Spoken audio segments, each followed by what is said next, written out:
My name is in Jesus Christ's family tree. Yes, mine, Rahab the Prostitute. You can find me in Matthew chapter 1, verse 5. But I wasn't always what they called me.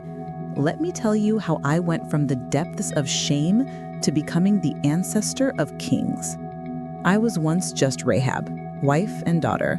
My husband and I weren't rich, but we had enough to help my aging parents, enough to fill our little home built into Jericho's wall with laughter and love. He was a good man, kind, hardworking, a trader who knew how to make an honest living in our bustling city. I thought we'd grow old together. Then he was gone. A fall from the scaffolding, one moment of carelessness, and my world shattered like pottery hitting stone. But that wasn't the worst part. The creditors came like vultures circling carrion. Debts I never knew existed, massive debts that left me gasping for air. In the ancient world, there was no safety net for widows. No government assistance, no charity organizations. You had family or you had nothing. My parents, they were as poor as I was now. Poorer because my husband and I had been helping feed them with his earnings. I had two choices: sell myself into slavery or the other thing. Wait, before you judge me, let me ask you something. If you had to choose between losing your freedom completely and becoming the property of a slave master and keeping just enough autonomy to care for the people you love, what would you choose? Comment below. I'm curious what you do. I chose prostitution because at least I could still maintain some level of independence to be able to care for my family. At least I could still be me, even if that me was broken into 1,000 pieces every single night. The shame was crushing. Every evening when the sun set and the men started coming to my door, I died a little inside. Every morning when I counted the coins to buy bread for my parents, I got up anyway, because my family was still alive, because sometimes survival isn't pretty, but it's still survival. But here's what's crazy. And you need to stick around for this because it gets absolutely wild. Because this lowest point of my life was about to become the doorway to the most important moment in human history. The terror started with whispers. Travelers coming through Jericho with wild stories about the Israelites. They were close to the Jordan River. They were coming for us. We'd all heard about what happened at the Red Sea, how their God had parted the waters, how the entire army of Pharaoh had been swallowed up in the Red Sea, how kings fled in terror at just the mention of their approach. My house was built right into the city wall, perfect for my profession, discreet, private, with its own entrance. Men could come and go without raising suspicion. But that location was about to make me the most important woman in Jericho's history. It was a night like any other when they knocked on my door. Two men, clearly not from our city. The moment I saw them, I knew they were Israelite spies. News about them spread quickly and got to our king, who got everyone hunting for them. The king even put out a hefty bounty on their heads. The entire city guard was searching house by house. Eventually, some neighbors told the king that I was harboring them. I could have screamed when I saw them, could have called the guards, could have collected enough reward money to change my life forever. Instead, something inside me whispered, "Hide them." And here's where it gets insane. Are you ready for this? Because what happens next literally changes the course of world history. I led them quickly to my roof, where I was drying flax from the harvest. I buried them under the stalks just as the king's soldiers started pounding on my door. My heart was hammering so hard, I was sure they could hear it through the wood. "Where are the men who came to you?" the captain demanded, pushing past me into my house. I lied without hesitation. Yes, they were here, but I didn't know where they were from. They left when the city gate was about to close at dark. I don't know which way they went, but if you hurry, you might catch them. The soldiers tore through my house searching for them, then rushed out toward the Jordan River, chasing shadows in the darkness. I climbed back up to my roof where two Hebrew spies were hiding under my flax, probably wondering if they were about to die, and I said the words that would save my life and my soul. I know the Lord your God has given you this land. But wait, it gets even crazier. Hit that like button if you're ready for the plot twist that nobody saw coming. I told them everything, how our hearts had melted with fear, how we'd heard about their God drying up the Red Sea, defeating the Amorite kings, how every person in Jericho was terrified because we knew, yes, we knew that the Lord, their God, was the real God, the God of heaven above and earth below, because no other God could have done all the wonderful things their God had done for them. Then I made the bargain that would echo through eternity. I've shown kindness to you, I said. Now swear to me by the Lord your God that you'll show kindness to my family. Give me a sure sign that you'll spare my father, mother, brothers, sisters, and all who belong to them. These men, these spies who could have been tortured and killed because of me, looked at each other. Then one of them reached into his pack and pulled out a scarlet cord. Tie this in your window, he said. When we come to take the city, everyone in this house will be saved. But if you betray us, if you tell anyone about our business, the deal is off. I took that cord in my trembling hands. It felt like holding a lifeline to a completely different future. I agree, I whispered. I helped them escape down the city wall on a rope.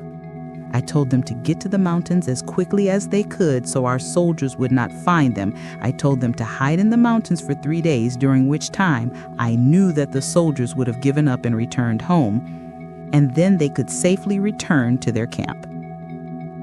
As they disappeared into the darkness, I tied that scarlet cord in my window, a crimson banner of hope against the blackness of night. But then something happened that made every person in Jericho realize the old stories weren't legends at all. They were warnings. 3 days after my midnight visitors disappeared, travelers started flooding into our city with news that made our blood run cold. The Israelites had reached the Jordan River. But here's the thing. It was harvest time. The Jordan was at flood stage, completely impassable. No army could cross it. Except theirs did. The travelers told us everything, their voices shaking with terror, how the Hebrew priest carried a golden box, their Ark of the Covenant, right up to the raging waters. How the moment their feet touched the river, the water stopped flowing. Just stopped. Like an invisible dam had been thrown across the Jordan. Miles upstream, the water piled up in a heap while the riverbed went completely dry. 2 million Israelites, men, women, children, livestock, everything, crossed on dry ground just like their ancestors had done at the Red Sea 4 decades earlier. But wait, it gets worse for us in Jericho. They took 12 stones from the middle of that dry riverbed and built a memorial on the other side, our side, a permanent reminder of what their God had done. Then, as soon as the last person crossed, the waters came crashing back down. The same God who had parted the Red Sea had just parted the Jordan River right outside our city. This wasn't ancient history anymore. This was happening now. The terror in Jericho was absolute. People were fleeing the city, abandoning their homes, their businesses, everything. But where could we go? They were camped at Gilgal, just a few miles away. We could see their cooking fires at night. I stared at that scarlet cord in my window and realized, those spies hadn't been on some casual scouting mission. They'd been sent to see a city that their God had already marked for destruction. And I was the only person in Jericho who had a way out. And I had extended that chance to all my relatives who would accept to come into my house. For 7 days, I watched them march around our city without a sound, once each day for 6 days. It just didn't make sense to me, and I'm sure to my fellow citizens of Jericho. What kind of military strategy was this?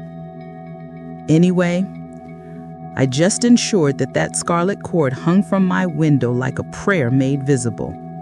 My family huddled in my house. Yes, the prostitute's house had become their sanctuary. Everyone that mattered to me, my dear old father, my beautiful and kind-hearted mother, my brothers and my sisters were there. The irony wasn't lost on me. I started praying. Thinking back, I know I had never prayed so hard in my life, just that this time I was praying to the God of the spies, the God of Israel. The seventh day came. 7 times they circled our city, but this time there was sound unlike anything we'd ever heard. First came the trumpets, then the shouting, a sound like the world was ending. The ground shook beneath my feet. The walls of Jericho began to crack. Our walls that was our protection, our walls that were so thick that people like me were literally living in it. Stones tumbled, buildings crumbled, people screamed. Everything came crashing down in a roar of dust and destruction almost instantly. I'd never seen anything like it in my life, and I'd also never been more terrified in my life. Everything lay flat except the section where my house stood. I was looking out my window, that scarlet cord still hanging there, when I saw them coming through the rubble.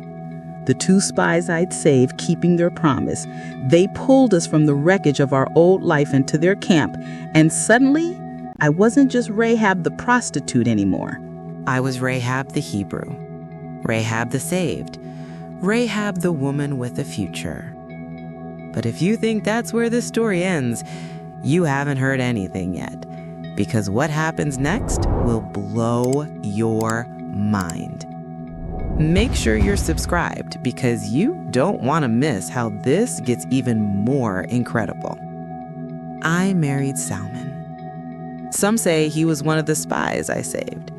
Can you imagine me, the woman who sold her body to survive, married to a righteous Hebrew man? From the ashes of my old life, something beautiful was growing. I got pregnant shortly after our marriage and gave birth to the most beautiful baby boy you'd ever see. As I held my baby boy, I wept. This child would never know the shame I'd known. I named him Boaz, and he grew up strong and honorable in Bethlehem. But here's what I never could have imagined. My son would become part of the greatest love story ever told. Boaz married Ruth, another foreign woman who'd chosen to follow the God of Israel. I watched my son fall in love with his Moabite widow, who was just as much an outsider as I had been. Their love produced my grandson, Obed. Obed gave me great-grandson, Jesse. And Jesse? Jesse became the father of David. Yes, that David, King David. David, the shepherd boy who killed a giant, the king after God's own heart, the man whose psalms would be sung for thousands of years. Sometimes, as I sat on my rocking chair, an old, wrinkled woman with my dear husband, Salman, I'd watch him play his harp and think, that music flows through veins that once knew the deepest shame. But even that wasn't the end of God's plan for my family line. Generations later, in Bethlehem, the same city where my son Boaz had settled, another child would be born. A child they would call Jesus, the Messiah, the Savior of the world. Me, the prostitute of Jericho, his ancestor. Let that sink in for a moment. The genealogy of Jesus Christ includes a woman who sold her body to keep her family alive, a Canaanite prostitute who made one leap of faith that changed everything. The Hebrew writers included me in their book of faith heroes, not just as Rahab the prostitute, but as Rahab the prostitute who became the woman of faith. They wrote that my past didn't define me, my choice did. The same God who parted sea for Moses and Joshua and the children of Israel made a way for me. Here's what I want you to understand. That scarlet cord I hung from my window, It was just the beginning of a scarlet thread that runs through all of history. Centuries after I died, scarlet blood would flow from Jesus' wounds to save not just one family in Jericho, but the entire world. The same grace that lifted me from shame can lift anyone. God doesn't only see your past, He also sees your potential. He doesn't just see your mistakes, He sees your possibilities. Every Christmas, when people celebrate Jesus' birth, they're celebrating what God did through me too. I'm proof that no one is too far gone, too broken, too ashamed for God's plan. From the walls of Jericho to the throne of heaven, that's the journey grace can take you on. But here's the part that still amazes me. In Jesus' genealogy, recorded in Matthew, 4 women are mentioned by name. 4. Out of all the amazing mothers and wives in that long lineage, only 4 women made it into the official record. Tamar, who posed as a prostitute to secure her future. Ruth, my daughter-in-law, a foreign widow from an enemy nation. Bathsheba, who committed adultery with King David. And me, Rahab the Prostitute. Do you see the pattern? God consistently chooses the unlikely, the broken, the outsiders, the ones society has written off. He takes our mess and makes it His message. He takes our test and makes it our testimony. I want you to think about this. Right now, as you're watching this video, you might be in your own Jericho. Maybe you're facing walls that seem impossible to overcome. Maybe you've made choices you're ashamed of. Maybe you feel like an outsider, like you could never be part of God's plan. Let me tell you something as someone who's been where you are. Those walls can come down. That scarlet cord of grace is still hanging in the window of God's mercy. Your past doesn't disqualify you from your purpose. I hid spies for one night. God used it to change history forever.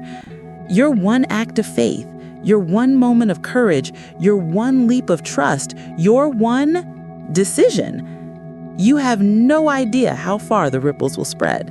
My name is Rahab, and I'm living proof that God writes the most beautiful stories with the most broken people. The prostitute became the ancestor of the Messiah. The outcast became the insider. The shameful became the celebrated. From my house on the wall of a doomed city to the family tree of the Savior of the world. That's what God's grace can do. That scarlet cord saved my family. The scarlet blood of Jesus can save yours. Every time someone reads Matthew chapter 1, verse 5, they see my name, not as a footnote of shame, but as a testament to the transforming power of faith. My story isn't a scandal in Jesus' genealogy. It's the point. It's the proof that salvation isn't for the perfect people. It's for people like me, people like you. The walls are coming down. The march has started. Can you hear the trumpets? Your scarlet cord is waiting. All you have to do is hang it in the window and trust that the God who kept His promise to a prostitute in Jericho will keep His promise to you. My name is Rahab. I was a prostitute who became the ancestor of Jesus. And this is just the beginning of what God can do when you hang your scarlet cord in the window of faith. This is Bible Behind the Scenes, where we uncover the stories they never taught you in Sunday school. If this story of radical redemption amazed you, hit that subscribe button and the notification bell. Comment below and tell me, what surprised you most about this story? Was it that a prostitute is in Jesus' family tree? That God used an outsider to save Israel's spies? Or that one night of courage led to centuries of blessing? Stay hooked to us, because next, we're diving into another amazing Bible story that you don't want to miss.